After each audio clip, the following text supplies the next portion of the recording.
हर हर महादेव दोस्तों। अभी हम पाइथन प्लेलिस्ट में हैं, जिसमें कि हम पाइथन बेसिक्स सीख रहे हैं। और अभी तक हमने Python built in data structure या फिर जिसे हम कहते हैं non primitive data types in Python, उसमें हमने अभी तक देखा है आपका लिस्ट, टपल्स और इस वीडियो में हम देखेंगे सेट। तो आइए देखते हैं कि ये सेट क्या होता है। तो सेट जो होता है बाकी लिस्ट टपल की तरह ही ये भी होता है, जो कि कलेक्शन ऑफ डेटा को स्टोर करता है। बट यहाँ पे एक चीज होता है कि ये अनऑर्डर्ड और अनचेंजेबल होता है। अनऑर्डर्ड यानी कि आप इसे एक्सेस नहीं कर सकते, और अनचेंजेबल यानी कि आप इसे चेंज नहीं कर सकते। तो एक बार आप बस तो आप एक बार इसे बस क्रिएट कर सकते हो और डिलीट कर सकते हो। तो यहाँ पे एक और चीज है, तो ये काफी कुछ टपल जैसा लग रहा है, पर यहाँ पे टपल से कुछ डिफरेंस है।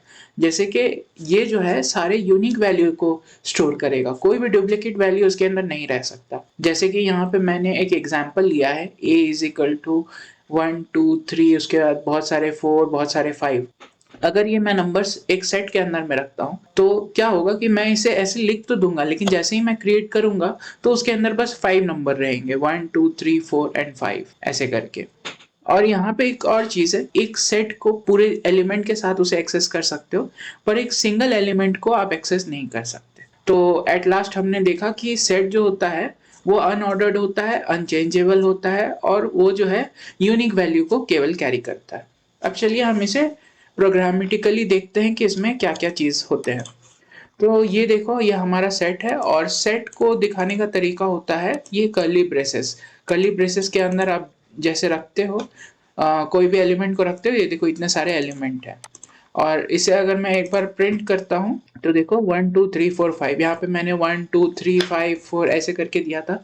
तो देखो, फर्स्ट ऑफ ऑल इसने असेंडिंग ऑर्डर में दे दिया, राइट। एंड देन उसके बाद इसने सिंगल डिजिट ही दिया, इसमें कोई भी डुप्लीकेट वैल्यू नहीं है।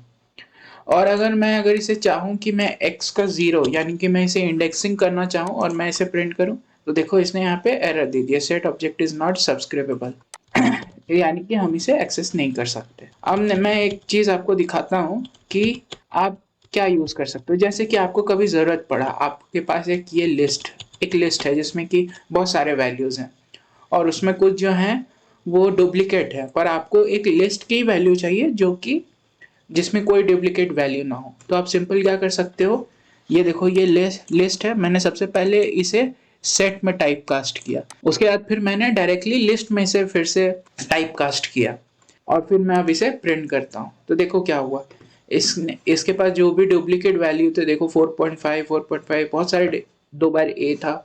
तो इसने क्या किया, देखो ये लिस्ट ही है, लेकिन इसके अंदर यूनिक वैल्यूज हैं। क्यों? क्योंकि पहले मैंने इसे सेट में कन्वर्ट किया। तो ये भी काफ़ी यूज़फुल होता है, आपको काफ़ी यूज़ आ सकता है जब आप प्रोग्रामिंग वगैरह कर रहे हो। ये दो सेट है हमारे पास, एंड देन हमने x डिफरेंस y किया एंड y डिफरेंस x किया। अब देखो x डिफरेंस y जब हमने किया तो यहाँ पे कोई भी वैल्यू नहीं आया। x डिफरेंस y का मतलब है कि ऐसे वैल्यू दो जो कि x और y में, x से डिफरेंट हो y में। तो देखो x में जो जो वैल्यू है वो तो y में है ही, ऐसा कोई भी वैल्यू नहीं है जो कि x में हो लेकिन y में ना हो। इस वजह से इसने कुछ नहीं दिया। लेकिन नेक्स्ट टाइम जब मैंने y डिफरेंस x का, तो y में जो वैल्यू है जैसे a b 4.5 5.1 6.1 6 9 और a, ये जो है ये y में है पर a में नहीं, x में नहीं है, इस वजह से इसने इसे प्रिंट कर दिया। अब हम देखेंगे दोनों सेट के बीच में कॉमन क्या है। ओके, सेम वे में x और y। तो देखो अब x और y में आप कॉमन निकालो या y और x में कॉमन निकालो, वो सेम ही आएगा 1 2 3 4 5। तो ये सारे जब आप भी कॉम्पिटिटिव कोडिंग करोगे और आपको चाहिए होगा कि डिफरेंस क्या है दो दो सेट में या कॉमन क्या है दो सेट में, तो उस टाइम पे आप इसे इस तरह से आप कर सकते हो, लिस्ट की वैल्यू को सेट में कन्वर्ट करोगे, इंटरसेक्शन या डिफरेंस निकालोगे, एंड देन वापस से उसे लिस्ट में कन्वर्ट कर दोगे। अब यहाँ पे देखो हम देखेंगे यूनियन। तो यूनियन भी जो है वो यही है कि all the element in both the lists, okay, on both the sets. तो जो भी दोनों में है, x union y and y union x दोनों सेम आएगा, क्योंकि हम क्या बोल रहे हैं कि x और y में जितने भी वैल्यू हैं वो हमें दिखा दो, और y और x में जितने भी वैल्यू हैं वो हमें दिखा दो। तो यहाँ पे हमने सेट के 3 मेन फंक्शंस देखे, सॉरी 4 मेन फंक्शन देखे। सबसे पहला तो वो जो भी डुप्लीकेट वैल्यू रहता है उसे डिलीट करके आपको यूनिक वैल्यू देता है। दूसरा कि हम दो सेट के बीच में डिफरेंस फाइंड कर सकते हैं। तीसरा कि हम दो सेट के बीच में जो भी कॉमन वैल्यू है उसे फाइंड कर सकते हैं। और चौथा कि हम दो लिस्ट को साथ में, जो भी दोनों लिस्ट में है वो दोनों वैल्यू को एक साथ दिखा सकते हैं।